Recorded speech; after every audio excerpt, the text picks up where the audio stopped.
안녕하세요. 오랜만에 봬요. 오늘은 어, 형통하게 살고 싶은 모든 것이 다 협력해갖고 형통하게 살고 싶은 제 소망, 제 바램을 을 갖고 말씀을 보는 가운데 제가 깨달은 말씀 나눌게요. 어, 마태복음 먼저 보면요. 마태복음 6장에요. 6장 14절인가요? 너희가 사람의 잘못을 용서하며 너희 하늘 아버지께서도 너희 잘못을 용서하시려니와 너희가 사람의 잘못을 용서하지 아니하면 너희 아버지께서도 너희 잘못을 용서하지 아니하시리라. 이 형통과 어, 그 용서가 굉장히 친밀한 관계가 있다는 것을 사실 깨달았어요. 내 원수를 또 나에게 잘못한 사람을 용서함으로써 하나님이 또 나의 죄도 용서해 주시고 또 형통하는 복을 주신다는 것을 깨달았는데요. 야곱은 라반을 용서했고요. 요셉은 그의 의붓 형제들을 용서했다는 공통점이 있어요. 그리고 결국에 그들은 형통한 삶을 살게 되는데요. 제가 예전에 성경을 읽을 때는 이 사람들은 어떻게 이렇게 큰 부를 누렸나? 이 사람들은 어떻게 이렇게 형통한 삶을 살았나? 게다가 이렇게 픽됐잖아요. 그 사람들의 이름이 성경의 많은 부분을 차지하고 또 하나님의 자녀가 됐는데요. 그 넘버 원이 제 생각에는 용서가 아니었나 싶어요. 야곱은 라반이 그의 두 딸을 야곱에게 줄 때도 거짓말을 했고, 그리고 추위와 더위 또 자기가 잘못한 것이 없는데도 그 잃어버린 뭐 염소나 이런 것들을 다 배상해 줘야 됐고, 또 여러 번 돈을 잘 주겠다고 돈을 얼마 주겠다고 해놓고 여러 번 그 임금을 착취하고 노동력을 착취하고 그렇게 오랫동안 시간을 보냈는데도 물론 그 마음에 힘듦이 있었지만 그 순간순간마다 그 모든 것들을 견디면서 성실하게 자기의 임무를 수행하고 또 창세기 31장에 보면 어, 야곱이 창세기 31장에 5절에 볼까요? 하고 네, 6절. 그대들도 알거니와 내가 힘을 다하여 그대들의 아버지를 섬겼거늘 그대들의 아버지가 나를 속여 품삯을 10번이나 변경하였느니라. 그러나 하나님이 그를 막으사 나를 해치지 못하게 하셨으며 그가 이르기를 점 있는 것이 내 싹이 되리라 하면 온 양떼가 낳는 것이 점 있는 것. 얼룩무늬 있는 것이 내 싹이 되리라 하면 온 양떼가 낳은 것이 얼룩무늬 있는 것이니 하나님이 이같이 그대들의 아버지의 가축을 빼앗아 내게 주셨느니라. 이렇게 하고 있어요. 그 모든 것들이 자기의 지혜에서 나온 것이 아니라 하나님이 나를 해하려고 하고 나의 재산을 가져가려고 하는 사람들을 다 막아주고 나를 해치지 못하게 보호해주고 그 대신 그 원수의 그 재산과 그 양떼들이 오히려 나에게 다 돌아오는 그런 형통의 길을 하나님 여셨다. 하나님이 함께 하셨다. 하나님이 보상하셨다. 이런 말이 많이 나오고 있어요. 그는 절대 라반과 맞서서 싸우지 않았어요.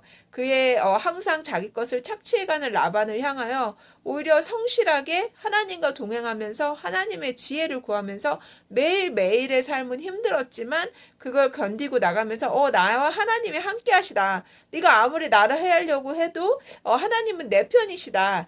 이런 것을 고백하는 정말 믿음의 모습을 보여요. 제 생각엔 그래서 야곱이 물론 엄마와 짜고 아버지를 속이고 상속권을 위해서 거를 에서에게서 뺐고 또 멀리 도망도 왔지만 그 길에서 또 하나님을 만나잖아요.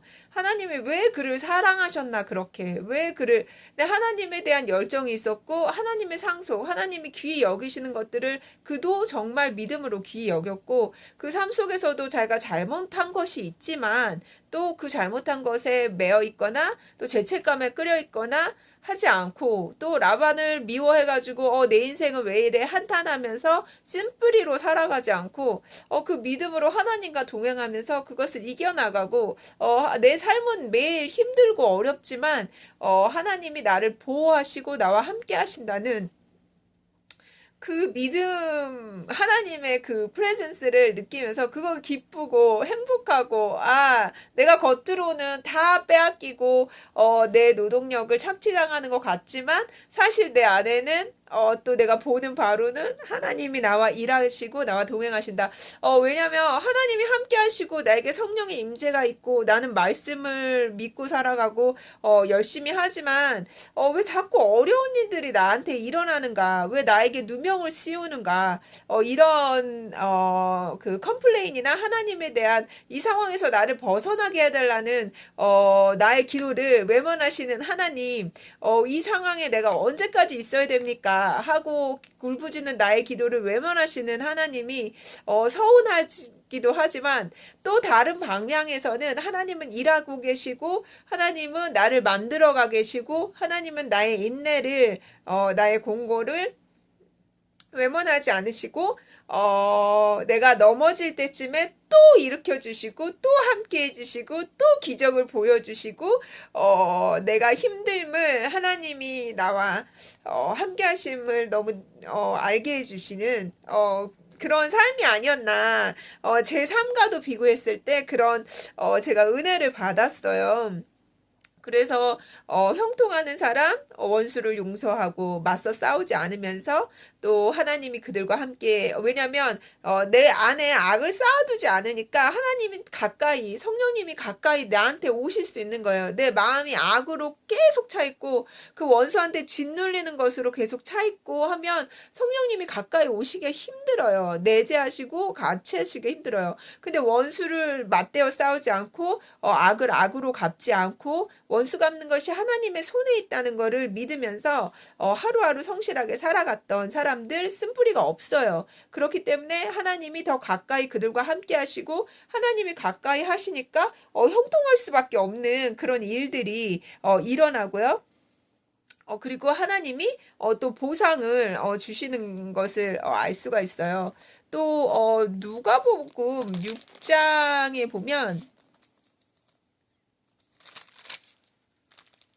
35절에 오직 너희는 원수를 사랑하고 선대하며 아무것도 바라지 말고 꾸어주라. 그리하면 너의 상이 클 것이요 또 지극히 높으시니 아들이 되리니 그는 은혜를 모르는 자와 악한 자에게도 인자하시니라. 상이 크다고 나와 있죠. 영어에 보면 compensation이라고 해서 보상이라고 그거에 대한 보상이 있다는 거예요. 내가 악을 악으로 갚지 않았을 때 내가 누명을 썼어도 그걸 클레임하지 않았을 때 거기에는 반드시 하나님의 상이 크게 있고 그리고 높으시니 아들이 되리라는 이 약속의 말씀이 또 있는 것을 알습니다. 이제 요셉의 삶을 보면 야곱의 아들이 요셉이죠. 요셉도 사실 잘못한 게 있어요. 아버지의 그 페이버리티즘 그 가장 사랑하는 아들 얼마나 옷도 좋은 것을 입히고 제일 그래서 다른 아들들이 시기를 했죠. 결국에는 이제 노예로 팔게 되는데 여기서 보면 그 노예로 팔려가는 소년이 오히려 살궁리를 해요. 살궁리를 보디발의 집에 들어가서도 열심히 일을 하고 자기의 신세를 한탄하거나 아버지랑 그 가족들 동생이 얼마나 보고 싶었겠어요. 자기는 잘못한 것이 없는데 그렇지만 자기는 아버지의 페이보리티즘을 갖고 있었고 자기가 항상 이렇게 뭐라 그럴까요? 꿈도 하나님 하나님이 사실 보여주셨죠. 그럴 수밖에 없는 상황인데 교만도 있었다고 저는 약간 개스를 해요. 왜냐면 뭐든지 아버지가 들어주셨을 것이고 뭐를 해도 아버지 눈에 예뻤을 거니까 아무리 자기가 뭐 잘못한 게 없다 쳐도 그래도 아이니까 또 이렇게 그런 상황에서 또 형들을 좀 이렇게 잘 형들이랑 게럴롱을 친하게 못 지냈겠죠. 근데 요셉은 형들을 용서해요. 맞서 싸우지 않죠. 창세기 또 50장에 보면요. 창세기 50장 또 15절인가요? 보게 되면 요셉의 형들이 그들의 아버지가 죽었음을 보고 말하되 요셉이 혹시 우리를 미워하여 우리가 그에게 행한 모든 악을 다 갚지는 아니할까? 요셉에게 말을 전하 이르되 당신의 아버지가 돌아가시기 전에 명령했어요. 너희는 이같이 요셉에게 이르라. 내 형들이 내게 악을 행하였을지라도 이제 바라건대 그들의 허물과 죄를 용서하라 하셨나니 당신 아버지의 하나님의 종들인 우리 죄를 이제 용서하소서 하며 요셉이 그들이 그에게 하는 말을 들을 때에 울었더라. 그의 형들이 또 친히 와서 요셉의 앞에 엎드려 이르되 우리는 당신의 종들이니다. 요셉이 그들에게 이르되 두려워하지 마소서 내가 하나님을 대신하리이까. 당신들은 나를 해하려 하였으나 하나님은 그것을 선으로 바꾸사 오늘과 같이 많은 백성의 생명을 구원하게 하시려 하셨나니 당신들은 두려워하지 마세요. 내가 당신들과 당신들의 자녀를 기르리다 하고 그들을 간곡한 말로 위로하였더라. 정말 쓴뿌리가 없는 거예요. 그 옛날 일을 끄집어내가지고 이제 아버지 야곱이 죽었으니 이 형들을 다 결단내고 뭐죠? 조카들이겠죠? 너희들 다 없애버릴 거야. 이런 그 마음에 쓴뿌리 악이 없었던 거예요. 이건 하나님의 섭리 안에 내가 노예로 팔려갔고 노예로 팔려가게 된 동기가 당신들이 나를 팔았기 때문에 이렇게 왔다는 그러니까 얼마나 큰 축복을 받아서도 있지만 그 처음 노예로 팔려갔을 때의 힘든 과정 또 그 과정에서 또 누명을 쓰고 그 보디발의 아내 때문에 또 감옥에 갔던 과정 그 과정에서 또 술관장하고 또 누구였죠? 저기 빵 만드는 사람이었나요? 그 사람들을 꿈을 해석해주고 그 사람들이 잘 풀렸는데도 3년 동안 요셉에 대해서는 전혀 왕한테 얘기를 안 하고 있다가 그러니까 그 기다리는 과정 동안 자기는 그냥 자기의 업무를 수행했다는 거 그리고 또 어디 나오죠? 45장 45장인가요? 45장 5절에서 8절에 또 형들에게 하는 얘기 당신들이 나를 이곳에 팔았다고 해서 근심하지 마소서 한탄하지 마소서 하나님이 생명을 구원하시려고 나를 당신들보다 먼저 보내셨나이다. 이 땅에 2년 동안 흉년이 들었으나 아직 5년은 밭갈이도 못하고 추수도 못할지라 하나님이 큰 권으로 당신들의 생명을 보존하고 당신들의 후손을 세상에 두시려고 나를 당신들보다 먼저 보내셨나이다. 그러니까 하나님의 섭리를 모든 상황 속에 그냥 인정해버리고 하나님께 그 모든 것을 내려놓는 거죠. 그리고 또 말씀에 있는데 하나님이 그 요셉이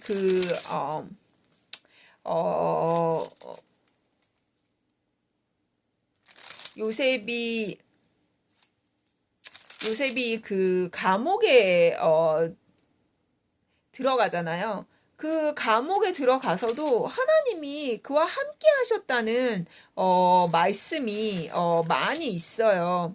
근데 어떻게 우리가 생각해 보면 하나님이 함께 계시는데 왜 누명을 쓰고 하나님이 나와 함께 하시는데 왜 감옥에 갇히게 되냐는 그런 의문이 계속 드는데 하나님의 그 모든 섭리하심 그 모든 나를 정말 정결하게 하시고 나를 성결하게 하시고 거룩하게 하시는 과정 속에 내가 있는 거예요. 그때 더 하나님을 붙잡아야 되고 그때 더 하나님이 나를 보고 계시구나. 내가 제대로 행해야겠다. 내가 견뎌야겠다. 내가 하나님의 동행하심으로써 내가 만족하고 있고 거기에는 배상과 큰 상이 나를 기다리고 있다. 여기 보면 그 이제 찾았는데 창세기 39장 23절에 간수장은 그의 손에 맡긴 것을 무엇이든지 살펴보지 아니하였으니 감옥 얘기죠. 이는 여호와께서 요셉과 함께 하심이라. 여호와께서 그를 범사에 형통하게 하셨더라. 어디서요? 감옥 안에서요. 감옥 안에서 범사에 형통하게 이 말씀이 저한테 되게 와닿았어요. 나도 형통한 삶을 살고 싶어요. 이제 50이 다 바라보고 있는데 하나님 저도 형통한 삶을 살고 싶어요. 근데